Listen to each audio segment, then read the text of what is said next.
नमस्कार मित्रमैत्रिणींनो, माझ्या चॅनलवर तुमचं स्वागत आहे. महिलांनो, दर महिन्याला येणाऱ्या त्या वेदना, पोटात गोळी येतात, कंबर दुखते, मळमळतं किंवा डोकेदुखीचा त्रास होतो, त्यानंतर अंग जड होतं आणि 1-2 दिवस अंथरुणावरून उठणंही अवघड होतं. बहुतेक महिला अशा वेळेला पेन किलर्स घेतात आणि कधीकधी त्रास सहनही करतात. बघा, अशा ज्या प्रचंड प्रमाणात होणाऱ्या वेदना आहेत त्या नॉर्मल नाही आहेत. त्या एक शरीराचा सिग्नल आहे की तुमच्या शरीरामध्ये किंवा बॉडीमध्ये काहीतरी प्रॉब्लेम चालू आहे. तुम्हाला सुद्धा पिरियड पेनचा त्रास होत असेल, PMSचा त्रास होत असेल, तर त्यामागे काय काय कारणं असतात आणि हे पिरियड पेन नॅचरली कमी करण्यासाठी तुम्हाला काय केलं पाहिजे, या संदर्भातच आपण ह्या व्हिडिओमध्ये बोलणार आहोत. हा व्हिडिओ तुम्ही संपूर्णपणे नक्की बघा. स्पेशली ज्यांना सुद्धा पिरियडमध्ये खूप प्रचंड प्रमाणात पेन होतं, त्यांच्यासाठी हा व्हिडिओ खूप महत्त्वाचा असणार आहे. माझं नाव आहे डॉक्टर स्मिता भोईर पाटील. मी एक होलिस्टिक डॉक्टर आणि न्यूट्रिशनिस्ट आहे आणि मी PHT क्लिनिक पुणेची फाउंडर आहे. ह्या व्हिडिओमध्ये बघा, आज आपण जाणून घेणार आहोत की पिरियड्समध्ये पेन होण्यामागे एक्झॅक्टली काय काय कारणं असतात आणि मग हे पेन कमी करण्यासाठी, स्पेशली नॅचरली पेन कमी करण्यासाठी तुम्हाला काय केलं पाहिजे. पहिल्यांदा आपण जाणून घेऊया की पिरियड्समध्ये पेन होण्याचं काय काय कारण आहे. पिरियडच्या वेळेला गर्भाशयातून प्रोस्टाग्लॅंडिन नावाचं जे केमिकल आहे ते रिलीज होतं.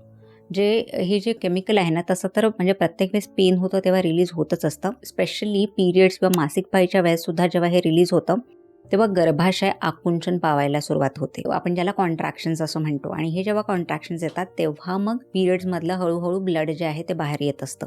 जरी हे प्रोस्टाग्लॅंडिन रिलीज झालं तरी पिरियड्समध्ये प्रत्येकालाच पेन होतं असं नाही आहे. इनफॅक्ट काही महिलांना अजिबातच पेन होत नाही. माइल्ड पेन म्हणजे अगदी थोडीफार जी वेदना होते ती आपण म्हणू शकतो की नॉर्मल असू शकते, कारण जे युटराईन मसल्स म्हणजे गर्भाशयाचे मसल्स सुद्धा थोडेसे कॉन्ट्रॅक्ट होत असतात. पण जेव्हा प्रचंड प्रमाणात पेन होतं, अगदी वेदना जेव्हा असह्य होतात, त्यामागे नक्कीच काहीतरी कारण असतं. पहिलं तर शरीरामध्ये इन्फ्लेमेशन म्हणजे शरीरामध्ये काहीतरी सूज आलेली असते, त्यावेळेला असं होतं. खूप वेळेला गर्भपिशवीमध्ये सूज आलेली असते तेव्हा पेन वाढायला लागतं. तर त्यामागची जी काही कारणं आहेत म्हणजे स्पेशली इन्फ्लेमेशन किंवा सूज वाढणं, ते म्हणजे काही पोषक घटकांची कमतरता, जसं मॅग्नेशियम आणि ओमेगा-3. बघा, मॅग्नेशियम हे आपल्या मसल्सला रिलॅक्स करण्यासाठी गरजेचे असतात आणि जेव्हा मॅग्नेशियमची कमतरता होते तेव्हा मसल्समध्ये स्टिफनेस येतो आणि पिरियडमधलं पेन खूप वाढायला लागतं.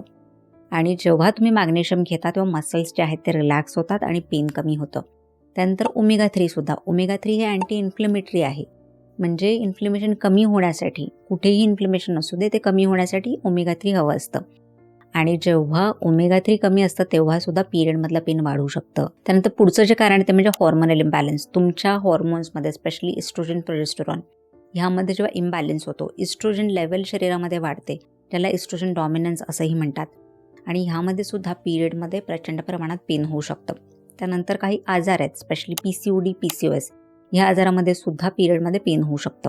त्यानंतर गर्भपिशवीचे आजार आहेत, जसं की एंडोमेट्रिओसिस, युट्राईन फायब्रॉइड, ॲडिनोमायोसिस. हे जे आजार आहेत ज्याच्यामध्ये गर्भपिशवीमध्ये गाठी होतात किंवा खूप प्रचंड प्रमाणात सूज आलेली असते, तर अशा कंडिशन्समध्ये सुद्धा पिरियड्समध्ये प्रचंड प्रमाणात पेन होतं. त्यानंतर पुढचं कारण आहे ते म्हणजे स्ट्रेस किंवा कमी झोप. जेव्हा झोप कमी होते किंवा खूप प्रचंड प्रमाणात स्ट्रेस असतो तेव्हा शरीरामध्ये कॉर्टिसॉल लेवल वाढतो आणि कॉर्टिसॉल लेवल वाढल्यावर पण शरीरामध्ये इन्फ्लेमेशन म्हणजे सूज आलेली असते आणि म्हणूनच पिरियडचं पेन जास्त प्रमाणात जाणवू लागतं. तर आता मग काय केलं पाहिजे? खूप वेळा जेव्हा आपण असं पेन होतं तेव्हा तुम्ही काय करता? पेनकिलर घेता. पण पेनकिलर नेहमी घेणं हे आपल्या शरीरासाठी अजिबात चांगलं नाही आहे. आणि पेनकिलर काय करतात? फक्त जे पेनचे सिग्नल असतात ते ब्लॉक करतात, बाकी त्याचा काही फायदा होत नाही. तर ह्या काही ज्या गोष्टी आहेत त्या तुम्ही करू शकता. पहिलं तर आहे ते म्हणजे मॅग्नेशियम रिच फूड घेणं. हे खूप गरजेचं आहे. मॅग्नेशियम आपल्या शरीरातील जेवढे पण मसल्स आहेत त्यांना रिलॅक्स करतं. इवन जे प्रोस्टाग्लॅंडिन खूप जास्त प्रमाणात बनत असेल तर ते सुद्धा कमी करतं. म्हणजे ओव्हरऑलच तुमचं पिरियडचं पेन कमी होण्यासाठी मॅग्नेशियम खूप आवश्यक आहे. त्यासोबतच जे PMSचे सिम्पटम्स असतात ना, म्हणजे मूड स्विंग्स होतं किंवा खूप चिडचिडपणा होतो, बॉडी पेन व्हायला लागतं, तर हे सुद्धा कमी होऊ शकतं जर तुमच्या शरीरामध्ये मॅग्नेशियम व्यवस्थित असेल तर. तर मॅग्नेशियम हे कुठून मिळतं? काही हे अन्नपदार्थ आहेत, जसं की पंपकिन सीड्स म्हणजे भोपळ्याच्या बिया, त्याच्यानंतर पालक, बदाम, डार्क चॉकलेट, त्यानंतर केळं, ह्या सगळ्या अन्नपदार्थांमध्ये मॅग्नेशियम असतं. तर तुम्ही हे अन्नपदार्थ घेऊ शकता. पण जर तुम्हाला खूप प्रचंड प्रमाणात पेन होत असेल तर तुम्ही मॅग्नेशियमचे सप्लिमेंटसुद्धा घेऊ शकता. मी काही महिने जर मॅग्नेशियमचे सप्लिमेंट्स घेतले तर पिरियडचं पेन खूप कमी होण्यासाठी तुम्हाला मदत होईल. म्हणजे बऱ्याच महिलांमध्ये पिरियडचं पेन कम्प्लिटली ठीकही होऊ शकतं. म्हणून जर तुम्हाला सुद्धा असं प्रचंड प्रमाणात पेन होत असेल, अगदी वेदना असह्य होत असतील, तर मॅग्नेशियमचे सप्लिमेंट्स किंवा मॅग्नेशियम रिच फूड्स नक्की घ्या. दुसरं आहे ओमेगा 3. जसं मी सांगितलं, ओमेगा 3 हे अँटी इन्फ्लेमेटरी आहे. शरीरामध्ये कुठेही जेव्हा सूज असते आणि वेदना असतात त्यासाठी ओमेगा 3 मदत करतं. आणि ओमेगा 3 हे प्रोस्टाग्लॅन्डिनचं प्रोडक्शन जे आहे ते सुद्धा कमी करतं. म्हणूनच पेन कमी होतं. तर जे काही हेल्दी फॅट्स आहेत त्याच्यामध्ये ओमेगा 3 असतं. सो मासे, अंडी, त्यानंतर अक्रोड, फ्लॅक्स सीड्स, चिया सीड्स ह्याच्यामध्ये ओमेगा 3 भरपूर असतं. ह्या गोष्टी तुम्ही नियमितपणे घेऊ शकता. आणि जर हे घेणं रेग्युलरली पॉसिबल नसेल तर ओमेगा 3चे सप्लिमेंटसुद्धा येतात, ते सुद्धा घेऊ शकता. कॉड लिव्हर ऑइलचे सप्लिमेंट्स असतात, ते तुम्ही घेऊ शकता. तर अँटी इन्फ्लेमेटरी फूड्स घेणं खूप इम्पॉर्टंट आहे. सो ओमेगा 3 सोबतच बाकी पण काही अँटी इन्फ्लेमेटरी फूड्स आहेत, जसं की हळद, आलं, बेरीज, ग्रीन टी हे सुद्धा अँटी इन्फ्लेमेटरी आहेत.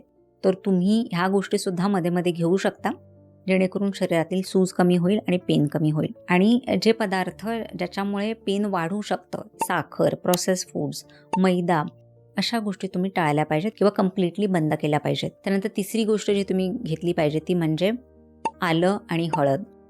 सो बघा, आलं जे आहे, जे प्रोस्टाग्लॅन्डिनचं प्रोडक्शन असतं ते ब्लॉक करतं. जास्त प्रमाणात जर तुमच्या शरीरामध्ये प्रोस्टाग्लॅन्डिन्स बनत असतील तर ते कमी करतं, आणि तेही नॅचरली. तुम्हाला माहिती आहे का, एक पेनकिलर आहे जे म्हणजे आयबुप्रोफेन. सो आयबुप्रोफेन एवढंच प्रभावी आहे आलं. आल्यामध्ये जिंजरॉल हा घटक आहे आणि हा पेनकिलर आणि अँटी इन्फ्लेमेटरी असं काम करतो. म्हणूनच खूप कंडिशन्समध्ये आलं हे जे आहे इफेक्टिव्ह आहे. स्पेशली जेव्हा पण तुम्हाला पेन होत असेल तर आलं तुम्ही वेगळ्या वेगळ्या प्रकारे घेऊ शकता. तुम्ही तुमच्या चहामध्ये टाकून पिऊ शकता, किंवा वेगळं जसं पाणी बॉईल करून त्याच्यामध्ये थोडा आल्याचा एक तुकडा टाकायचे, ते बॉईल करून मग थोडं थंड करून चहासारखं तुम्ही पिऊ शकता. असं वेगळ्या वेगळ्या प्रकारे तुम्ही आलं घेऊ शकता. आणि त्यानंतर दुसरा पदार्थ म्हणजे हळद. हळदसुद्धा जसं मी सांगितलं अँटी इन्फ्लेमेटरी आहे. शरीरामध्ये किंवा जे युटरसमध्ये कॉन्ट्रॅक्शन होतात ते सुद्धा थोडं कमी करतं, त्याच्यामुळे पेनसुद्धा कमी होतं. हळद घेताना ती नेहमी ब्लॅक पेपर म्हणजे काळ्या मिरी सोबतच घ्यायचं, जेणेकरून त्याचा फायदा तुम्हाला होईल. सो तुम्ही एक ग्लास थोडं गरम पाणी घेऊ शकता, त्याच्यामध्ये अर्धा चमचा हळद आणि चिमूटभर तुम्ही ब्लॅक पेपर म्हणजे काळं मिरीची पावडर टाकायची. हे सगळं मिक्स करून त्यामध्ये तुम्ही थोडं लिंबू टाकू शकता किंवा मीठ टाकू शकता, आणि हे असं पाणी तुम्हाला प्यायचं आहे. तरच त्या हळदीचा फायदा होतो, कारण हळदीमधलं जे कर्क्युमिन आहे ते इफेक्टिव्ह असतं आणि ते ॲक्टिवेट होण्यासाठी काळ्या मिरीमधलं पेपरिन जे आहे ते हवं असतं. म्हणून हळद तुम्हाला अशा प्रकारे घ्यावी लागेल, तरच त्याचा फायदा होईल. चौथं जे येते म्हणजे हॉट फॉर्मेंटेशन, ज्याला हीट थेरपी असंही म्हणतो. सो जेव्हा पण तुम्हाला पिरियड्समध्ये पेन चालू होतं तेव्हा ज्या हॉट वॉटर बॅग असतात किंवा इवन इलेक्ट्रिक हीटिंग बॅग्स पण असतात, त्या तुम्ही पोटावर ठेवू शकता. तर ह्यामुळे सुद्धा जे काही स्नायू असतात जे खूप स्टिफ झालेले असतात ते थोडे रिलॅक्स होतात आणि पेन कमी होण्यासाठी मदत होते. इनफॅक्ट त्या भागामध्ये सर्क्युलेशन वाढतं जेव्हा पण तुम्ही हीट थेरपी देता, आणि सर्क्युलेशन किंवा ब्लड फ्लो तिथे वाढल्यामुळे सुद्धा तिथल्या वेदना किंवा पेन कमी होण्यासाठी मदत होते. म्हणूनच ही खूप इफेक्टिव्ह थेरपी आहे. तुम्ही पेनकिलर घेण्याच्या आधी ह्या सगळ्या गोष्टी नक्की ट्राय करा. त्यानंतर पाचवी जी गोष्ट आहे ती म्हणजे castor oil pack. So castor oil पॅकसुद्धा पिरियड पेनमध्ये खूपच प्रभावी आहे.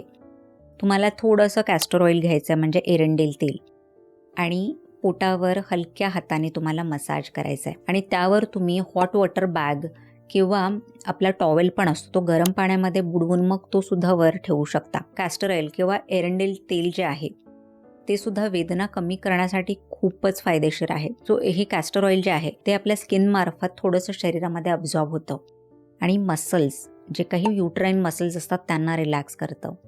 आणि त्यासोबतच जर असे काही जे मोठे आजार असतात ना, एंडोमेट्रिओसिस किंवा फायब्रॉइड, ह्याच्यामुळे जे होणाऱ्या वेदना आहेत त्या कमी करण्यासाठी स्पेशली जे कॅस्टर ऑइल पॅक्स आहेत ते खूपच इफेक्टिव्ह आहेत.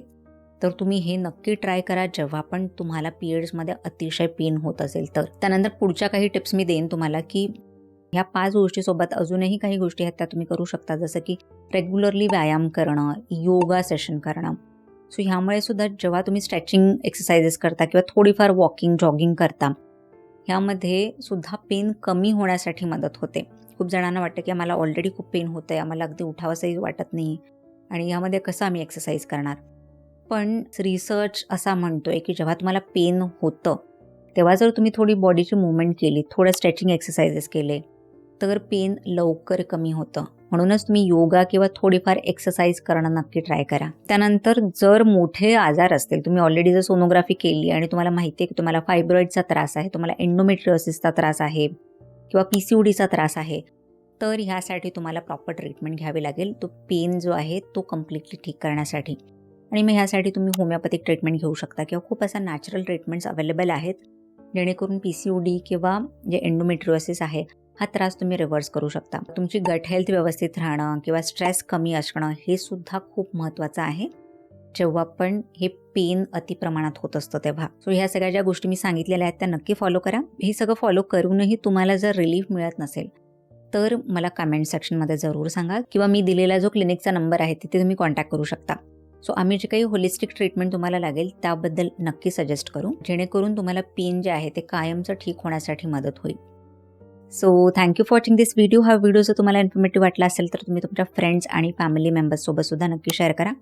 स्पेशली ज्या महिलांना पिरियड्समध्ये खूप जास्त प्रमाणात पेन होतं त्यांच्यासोबत हा व्हिडिओ नक्की शेअर करा. सो हेल्दी खा, हेल्दी राहा आणि स्वतःची काळजी घ्या. बाय.